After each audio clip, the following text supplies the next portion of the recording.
Hi welcome back to my channel. ఈ రోజు కథ ప్రేమకు స్వాగతం 12వ భాగాన్ని వినేద్దాం. మధుకి ఎలా రియాక్ట్ అవ్వాలో కూడా తెలియడం లేదు. శ్యామ్ అలా చెప్పగానే తన మైండ్లో మెదిలిన ప్రశ్న అంటే శ్యామ్ నా రూమ్లో ఉన్న ఫోటో చూశాడా అని తలంపు రాగానే ఆశ్చర్యంగా శ్యామ్ వైపు చూసింది. శ్యామ్ మధు వైపు చూసి, ఇప్పటి వరకు చాలా భరించావు, ఇకనైనా నీ మనసులో ఏముందో క్రిష్ గారికి చెప్పి నీ మనసులో ఉన్న భారాన్ని దించుకో Madhu. As your friend I want your happiness. అది కాదు శ్యామ్, నేను చెప్పేది విను అని తనతో అంటుంటే క్రిష్ లేచి శ్యామ్ని సైడ్ హాక్ చేసుకుని, థ్యాంక్ యూ శ్యామ్, మీరు నాకు చాలా హెల్ప్ చేశారు. మధుతో మాట్లాడాలి అని లంచ్కి ఇన్వైట్ చేశాను. మీరు ఒక ఫ్రెండ్గా తన మంచి కోరుతూ ఇదంతా చేస్తున్నారని తెలుసు, కానీ అర్థం అవ్వాల్సిన వాళ్ళకి ఇంకా అర్థం కావడం లేదు అని గుర్రుగా మధు వైపు చూసేసరికి అప్పటికే మధుకి ఏదో చేద్దామనుకుని శ్యామ్ని తీసుకుని వస్తే ఇంకేదో అయిందని ముఖం పక్కకు తిప్పుకొని ఉంటుంది. క్రిష్ నవ్వుతూ శ్యామ్కి మరోసారి థ్యాంక్స్ చెప్తుంటే ఇట్స్ ఓకే బాస్ అని లక్కీని ఎత్తుకొని మధు ముందుకొచ్చి, మధు చైల్డిష్గా బిహేవ్ చేయకుండా ఇప్పటికైనా నిజం చెప్పి నీ ప్రేమను సొంతం చేసుకో అని చెప్పి, లక్కీ నాతోనే ఉంటాడు, నువ్వేం కంగారు పడాల్సిన పని లేదు, ఎంత టైం తీసుకున్నా ఓకే అని చెప్పి బాయ్ బాస్ అని క్రిష్ వైపు చూసి వెళ్తుంటే లక్కీ అప్పటి వరకు నవ్వుతూ ఉన్నవాడు కాస్త ఏడవడం మొదలు పెట్టడంతో వెంటనే మధు వాన్ని ఎత్తుకొని, శ్యామ్ మీరు వెళ్ళండి, లక్కీ నాతోనే ఉంటాడు అని క్రిష్ వైపు చూసి చెప్పేసరికి క్రిష్ శ్యామ్ వైపు చూసి కళ్ళార్పి వెళ్ళమన్నట్టు చెప్పడంతో శ్యామ్ నవ్వుతూ విల్ మీట్ అగైన్ అని లక్కీని ముద్దు పెట్టుకుని నవ్వుతూ అక్కడి నుంచి వెళ్ళిపోతాడు. క్రిష్ డోర్ లాక్ చేయడంతో కళ్ళు కిందికి వాల్చి మౌనంగా ఉండిపోతుంది. లక్కీకి పాలు పడడంతో ఆకలి తీరి నిద్రపోవడంతో వాని భుజాలపై వేసుకుని జోకొడుతూ ఉంటే క్రిష్ నెమ్మదిగా మధు దగ్గరికి వచ్చి తన చేతిలో ఉన్న లక్కీని చాలా సున్నితంగా తన నుంచి విడిపించి పక్కన ఉన్న బెడ్పై పడుకోబెడతాడు. మధు ఏం మాట్లాడుకున్నా చేతులు నలుపుకుంటూ నేల చూపులు చూస్తూ ఉంటే క్రిష్ లక్కీ నిద్రలో డిస్టర్బ్ అవ్వకుండా ఇప్పుడు చిన్నపిల్లలకి వచ్చే హెడ్సెట్ చెవులకి పెరగడంతో మధు ఆశ్చర్యంగా చూస్తూ, ఇవి నేను తీసుకొని రాలేదు, మరి ఎలా వచ్చాయి అనే పదాన్ని బయటికి రాకుండా క్రిష్ చూపు ఆపడంతో తనని చూస్తూ ఉంటే క్రిష్ తన దగ్గరికి వస్తుంటే తనలో అలజడి మొదలవుతుంది. ఇప్పుడు నేను నీతో కఠినంగా ఎలా ఉండాలి క్రిష్ అని బేలగా చూస్తుంది. క్రిష్ మెల్లగా కింద కూర్చొని మధు ఒడిలో తలపెట్టుకొని కూర్చుంటాడు. మధు షాక్తో పైకి లేవాలని చూసేసరికి ప్లీజ్ మధు అని అన్న మాటతో అలానే కూర్చుని క్రిష్ వైపు ఏ భావం లేకుండా చూస్తుంది.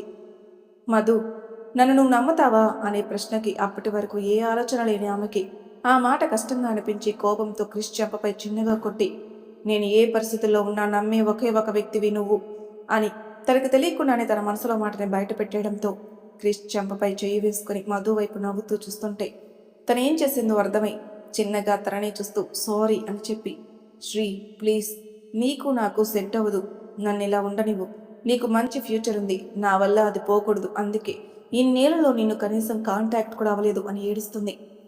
క్రిష్ పైకి లేచి మధుని కూడా పైకి లేపి తనని హత్తుకొని వెన్ను నిమురుతూ, Madhu I am with your forever, నువ్వు మానసికంగా ఎంత బాధను అనుభవిస్తున్నావో నాకు తెలుసు, and I can understand your situation. Lucky కోసమే కదా నువ్వు ఇల్లు వదిలి వచ్చేసింది. ఇప్పుడు చెప్తున్నాను విను, నాకు నీతో పాటు లక్కీ కూడా కావాలి, నీ బిడ్డ అంటే నాకు కూడా బిడ్డే కదా, మనిద్దరం కలిసే వాణ్ణి చూసుకుందాం, నా ప్రేమని నాకు పంచితే చాలు, ఇంకేం వద్దు, మా వాళ్ళతో కూడా ఈరోజే మాట్లాడతాను, మన పెళ్ళి కూడా నీకు ఇబ్బంది లేకపోతే రిజిస్టర్ ఆఫీస్లో లేకపోతే టెంపుల్లో చేసుకుందాం, నీకు ఓకేనా.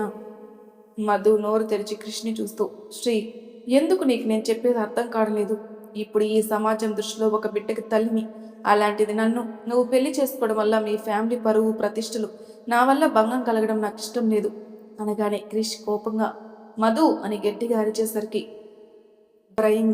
భయంగా అతని వైపు చూస్తూ, నేను చెప్పేది నిజమే కదా శ్రీ, నీకు దూరంగా ఉండడానికి కారణం కూడా ఇదే, లక్కీ నా బాధ్యత, వాణ్ణి వదులుకోలేను, ఎందుకంటే అని కళ్ళ ముందు ఒక సంఘటన మెదవగానే తన కళ్ళలో నీళ్లు చూసి క్రిష్, మధు నేను నిన్ను లక్కీని వదులుకొని నాతో రమ్మనడం లేదు, లక్కీతో పాటే రమ్మంటున్నాను అన్నాడు. మధు సూటిగా క్రిష్ కళ్ళలోకి చూస్తూ, నీకు ఏ ప్రాబ్లం లేకపోయినా మీ ఫ్యామిలీకి ఖచ్చితంగా ఉంటుంది శ్రీ అని బాధగా చెప్తుంది. క్రిష్ మధు చేతిని పట్టుకొని, నువ్వు నన్ను ప్రేమించిన మధువేనా అని అసహనంగా అడిగేసరికి, కాదు, ఆ మధు చచ్చిపోయింది, ఇప్పుడున్న మధు ఒక బిడ్డకి తల్లిగా మాత్రమే బ్రతకాలి అనుకుంటుంది అని వెనక్కి తిరిగి కళ్ళల్లో నుంచి వస్తున్న నీటిని తుడుచుకుంటూ ఉంటే క్రిష్ ఎవరితోనో మాట్లాడటం వినిపించి తల తిప్పి చూసేసరికి, మామ్ డాడ్ మీరిద్దరు ఇంట్లోనే ఉన్నారా. అవును క్రిష్, ఇంట్లోనే ఉన్నాం, ఏమైంది కన్నా, ఏదైనా ఇంపార్టెంటా. కొంచెం అలాంటిదే మామ్, నేను ఒక విషయం అడుగుతాను, డైరెక్ట్గా మీ ఒపీనియన్ చెప్పేయండి అనగాని, సరే ఏంటో అడుగు క్రిష్ అనగాని, మధు వైపు చూసి, మామ్, నేను ఒకరిని ఇష్టపడ్డాను, తనంటే నాకు ప్రాణం, నా లైఫ్లో తనని తప్ప వేరే ఎవరిని ఊహించుకోలేను, మీకు అర్థమవుతుంది కదా. శ్రీలత సంతోషపడిపోతున్నా, కన్నా ఎంత మంచి వార్త చెప్పావురా, నువ్వు ఇంతగా చెప్పిన తర్వాత మాకు ఆ అమ్మాయి ఎవరైనా మాకు అభ్యంతరం లేదు అని చెప్తుంటే, మామ్ వెయిట్, నేను చెప్పడం ఇంకా పూర్తి కాలేదు అనగానే సైలెంట్గా వింటూ ఉంటే మధు కూడా ఆశ్చర్యంగా చూస్తూ ఉంటుంది. మామ్, తనకి ఒక బాబు ఉన్నాడు, కొన్ని బాధ్యతలు తీసుకున్నందున ఆ బాబు బాధ్యత తన మీదే ఉంది. సో మా పెళ్ళి అయిన తర్వాత కూడా ఆ బాబు మనతోనే ఉంటాడు, మీకు ఏమీ అభ్యంతరం లేదు కదా మామ్. కొడుకు చెప్పేది అర్థమయ్యి కానట్టు ఉన్నా తమ కొడుకు ఏమి చేసినా అన్నీ ఆలోచించే చేస్తాడనే అభిప్రాయంతో తండ్రి మాట్లాడుతూ, నీకు నచ్చినప్పుడు మాకు ఏ అభ్యంతరం ఉండదు క్రిష్, నువ్వు ఏం చేసినా ఆలోచించి చేస్తావన్న మా నమ్మకం నీకు ఆ అమ్మాయి నచ్చిందని నీ మాటల ద్వారా అర్థమైంది. ఒకసారి అమ్మాయిని ఇంటికి తీసుకుని వస్తే మాట్లాడుకుందాం అనగాని కళ్ళు నోరు ఆశ్చర్యంగా తెరిచి చూస్తూ, కొడుకు బిడ్డకి తల్లిని పెళ్లి చేసుకోవాలనుకుంటున్నాను అంటే నీ ఇష్టం, మాకు అభ్యంతరం లేదు అని అంత మంచి తల్లిదండ్రులు కూడా ఉంటారా? ఫస్ట్ టైం అనిపిస్తుంది మధుకి. కానీ ఇప్పటికీ తన మనసులో ఏదో ఆందోళన ఉండడంతో క్రిష్కి సమాధానం చెప్పలేక మౌనంగా ఉండిపోయింది. క్రిష్ నవ్వుతూ, థ్యాంక్స్ డాడ్, మామ్తో చెప్పండి త్వరలోని తనని ఇంటికి తీసుకుని వస్తానని అని చెప్పి, ఓకే మళ్ళీ చేస్తాను, బాయ్ డాడ్ అని కాల్ కట్ చేసి ఫోన్ పక్కన పడేస్తాడు. నెమ్మదిగా మధు దగ్గరకు వచ్చి ఏదో ఆలోచనలో ఉన్న మధు పక్కన కూర్చుని తన ఒడిలో తలపెట్టుకుని తన కళ్ళలోకి చూస్తూ ఉంటాడు. ఏదో దీర్ఘాలోచనలో ఉన్న మధు అప్రయత్నంగానే తన ఒడిలో పడుకున్న క్రిష్ తలపై చెయ్యి వేసి జుట్టుని సవరిస్తూ అదే ఆలోచనలో ఉండిపోయింది. మధు అంత పరధ్యానంగా ఉండడం క్రిష్కి నచ్చక మధు చేతిని పట్టుకుని తన పెదవులకి ఆనించగానే మధు స్రోలోకి వచ్చిందాన్లా ఒడిలో ఉన్న క్రిష్ని చూసి పైకి లేవాలనుకుంటుంది. కానీ మధు చేయి పట్టుకుని ఆపేసి, మధు, నీ ప్రాబ్లం ఏంటో క్లియర్గా చెప్పు, అంతేకాని ఇలా వాళ్ళ గురించి వీళ్ళ గురించి ఆలోచించి మాట్లాడుకు అనగాని మధు కళలో బాగా స్పష్టంగా కనిపిస్తుంది క్రిష్కి. ఇంకొక క్షణం ఉంటే తను ఏడ్చేస్తుందని అర్థమై తనని నార్మల్ చేయడం తన ప్రేమ వల్లే సాధ్యమని అనుకుని వెంటనే తనని హక్ చేసుకుని, మధు, నీకొక విషయం చెప్పాలి అనగాని క్రిష్ కౌగిల్లో భరోసా వల్లేమో మధుకి ఆ క్షణం ఇంకేమీ గుర్తుకు రాలేదు. క్రిష్ మీద తనకున్న ప్రేమ మేల్కొంది. క్రిష్ ఏం చెప్తాడని మౌనంగా ఉండిపోయింది. నువ్వు తీసుకున్న బాధ్యతలో నేను కూడా నీతో పాటు ఉంటాను అంటే నీకెందుకు అర్థం కావడం లేదు? నాకు మొత్తం తెలుసు, ఆ విషయం వదిలేయి అనగాని మధు ఆశ్చర్యంగా చూస్తూ ఉంటే, నీకెలా తెలుసు అని ప్రశ్నిస్తున్నట్టున్నాయి ఆమె చూపులు. అశోక్ అంకుల్ చెప్పారు అనగాని ఈసారి మరింత ఆశ్చర్యంతో కళ్ళు పెద్దవి చేసి చూస్తుంది. ప్రతిదానికి ఈ ఎక్స్ప్రెషన్ ఏంటి తల్లి, ముందు మార్చు అన్నాడు. నీకు చాలా విషయాలు తెలియాలి మధు, ఇప్పుడు నీ మీద రాఘవేంద్ర అంకుల్కి కూడా కోపం పోయింది తెలుసా? నువ్వు ఎక్కడున్నావో తెలుసుకోమని తన ఫ్రెండ్ నిరంజన్ అంకుల్కి చెప్పారట. ఆ అంకుల్ మా మామ్కి రిలేటివ్స్. సో రీసెంట్గా అంకుల్ ఇంటికి వస్తే అప్పుడు అంకుల్ ఫోన్లో నీ ఫోటో చూశాను, డీటెయిల్స్ అడిగితే చెప్పారు. మధు, లేదు డాడీకి నా నా మీద కోపం తగ్గదు, ఎందుకంటే అక్క అని అక్కడితో ఆపేసి, అసలు నీ ఉద్దేశం ఏంటి శ్రీ, ఇదంతా నాకెందుకు చెప్తున్నావు అని ఏడుస్తూ అడుగుతుంది. ఓయ్ పిచ్చి, నువ్వు ఇంటి నుంచి వెళ్ళిపోయింది అంకుల్ వాళ్ళకి ఇష్టం లేదనే కదా.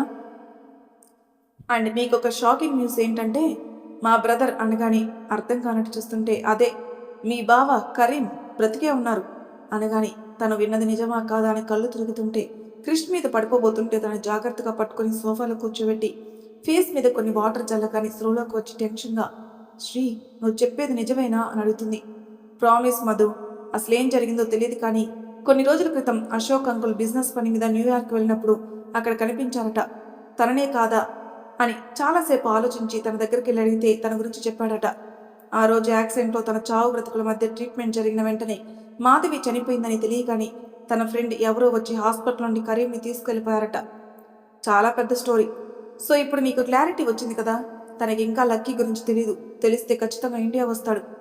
కరీం వాళ్ళకి ఉన్న ఆస్తులన్నీ కోట్ల విలువ చేస్తాయి, అందుకే ఆ ఆస్తి కోసం వాళ్ళ మామయ్య ఇదంతా చేశాడంట అనగాని ఒక్కసారిగా కన్నీటితో మోకాల మీద నేల మీద పడిపోయి చేతుల్లో ముఖం దాచుకుని వెక్కి వెక్కి ఏడుస్తూ ఉంటే క్రిష్ తనకి ఆసరాక కూర్చొని తనని దగ్గరికి తీసుకుని, calm down Madhu, please control yourself అనగాని అలానే ఏడుస్తూ, ఆస్తి కోసం ఒకరి ప్రాణాలు తీయడానికి కూడా వెనకాడరా శ్రీ అని ఏడుస్తూ తనని హత్తుకుని గుండెలపై తలబెట్టి బాధని పోగొట్టుకోవడానికి చూస్తుంటే, ఈ రోజుల్లో బంధాల కంటే డబ్బుకే ఎక్కువ వాల్యూ ఉంది మధు, బట్ జరిగిన దాన్ని మనం మార్చలేం అని లక్కీ వైపు చూపిస్తూ, తనలో మనం మీ అక్కని చూసుకోవాలి అర్థమైందా అనగాని నేను ఇప్పటి వరకు అది జస్ట్ యాక్సిడెంటల్గా జరిగిందని నాకు నేనే సర్ది చెప్పుకొని లక్కీని పెంచుతున్నాను శ్రీ. కానీ ఆస్తి కోసం చంపేశారంటే తట్టుకోలేకపోతున్నాను. లక్కీకి బావగారి ఫ్యామిలీ వల్ల ప్రాబ్లం ఉంటుందని తెలుసుకున్నాను, కానీ అది నా నుంచి లక్కీని ఎక్కడ దూరం చేస్తుందని భయంతో ఉండేది. కానీ ఇప్పుడు ఆస్తి కోసం వాడి ప్రాణాలు తీయడానికి కూడా వెనకాడరని తెలిసిన తర్వాత నేను ఇంకా జాగ్రత్తగా ఉంటాను. నాకు వర్క్ ఫ్రమ్ హోమ్కి పర్మిషన్ ఇవ్వు శ్రీ ప్లీజ్ అనగాని కోపంగా చూస్తూ, నీకేమైనా పిచ్చా మధు? ఇంత చెప్పాక నీకు అర్థమైంది ఇంతేనా? నీకు తోడుగా నేనున్నానని ఇదంతా చెప్పాను. ఇంకో విషయం ఏంటంటే కరీంకి నిజం తెలిసిన తర్వాత అక్కడ బిజినెస్ మొత్తం తన ఫ్రెండ్కి అప్పగించి ఇండియా వస్తున్నారు. మేబీ ఇంకో 2 రోజుల్లో ఇక్కడికి రావచ్చు. అశోక్ అంకుల్ కూడా వస్తానని చెప్పారు. అంతా ముందులా సెట్ అవుతుంది. నువ్వు జాగ్రత్తగా ఉండు. నాకు శ్యామ్ మీద నమ్మకం ఉంది. తను నిన్ను జాగ్రత్తగా చూసుకుంటాడు. నేను నీకోసం సెక్యూరిటీ పెడతాను, అర్థమైందా? ఇప్పటికైనా నా ప్రేమను ఒప్పుకుంటావా? నా లైఫ్లో నువ్వు తప్ప ఇంకెవరూ ఉండరు మధు. నీ ప్రతి కష్టంలో నీకు తోడుగా ఉంటాను. అసలు నీ వరకు ఏ కష్టం రాకుండా చూసుకుంటాను. నీ మనసులో ఏముందో తెలుసుకోవడం కోసం ఎదురు చూస్తూనే ఉన్నాను. ప్లీజ్ చెప్పు మధు అనగాని క్రిష్ని హత్తుకొని ఐ లవ్ యూ శ్రీ అని చెప్తుంది. ఐ లవ్ యూ శ్రీ అని చెప్పగానే నమ్మలేనట్టుగా తన ముఖాన్ని చేతుల్లోకి తీసుకుని ఎక్సైట్ అవుతూ ఏమన్నావు మధు అని అడగగానే ప్రేమనంతా తన కళ్ళల్లో నింపుకొని ఐ లవ్ యూ అని చెప్పేసరికి thank you so much Madhu, you made my day అని నుదుటిపై ముద్దు పెట్టుకుంటాడు. ఇన్ని రోజులు నేను దూరం పెట్టింది ఈ విషయాలన్నీ నీకు చెప్పడం ఇష్టం లేకే, కానీ నీకు తెలుసని చెప్పిన తర్వాత కూడా నేను వదులుకునేంత పిచ్చిదాన్ని కాదు. కానీ మన పెళ్ళి మా ఇంట్లో కూడా ఒప్పుకున్న తర్వాత వాళ్ళ చేతుల మీదుగా జరగాలి. ఇదొక్కటే నా కోరిక అనగాని సంతృప్తిగా మధు వైపు చూస్తాడు. మన పెళ్ళి అంకుల్ ఆంటీతో పాటు నీ ఎక్స్టెండెడ్ ఫ్యామిలీ అందరి సమక్షంలో జరుగుతుంది. నీకు నేను ప్రామిస్ చేస్తున్నాను. అలా అని మళ్ళీ నన్ను దూరం పెట్టాలని చూస్తే అని సీరియస్గా అంటుంటే మధు తర్వాత ఏం చెప్తాడా అని చూస్తుంటే తనకి చేతులెత్తి నమస్కారం పెట్టి ఆ పని మాత్రం చేయకే తల్లి. ఇప్పటికే నేను వదిలి అనవసరంగా యూకే వెళ్ళానని రోజు బాధపడుతున్నాను. ఇంకోసారి నువ్వు దూరం అయితే నేను తట్టుకోలేను అనగాని ఏదో చెప్తాడనుకున్న క్రిష్ తనని బ్రతిమలాడడంతో మధు గట్టిగా నవ్వేస్తుంది. క్రిష్ మధు నవ్వుని అపురూపంగా చూసుకుంటూ ఉంటే సడన్గా మధు నవ్వడం ఆపేసి శ్రీ హృదయం మీద తల పెట్టుకుని miss you so much Sri అని పీస్ఫుల్గా కళ్ళు మూసుకొని ఆలోచిస్తూ ఉంటే మిస్ యూ టూ బంగారం అని తలపై ముద్దు పెట్టుకుంటాడు. కాసేపటికి ఇద్దరు దూరం జరిగి లక్కీ వైపు చూసి ఇద్దరు వెళ్ళి బెడ్ మీద కూర్చొని లక్కీ తలని ముడుతూ వీడు చాలా లక్కీ మధు, అమ్మ ప్రేమని మరిపించేలా నువ్వు దొరికావు అని నవ్వుతూ చెప్తుంటే మధు కూడా నవ్వుతూ ఏదో ఆలోచిస్తూ మన జీవితంలో ఎప్పుడు ఏం జరుగుతుందో ఊహించలేం కదా శ్రీ.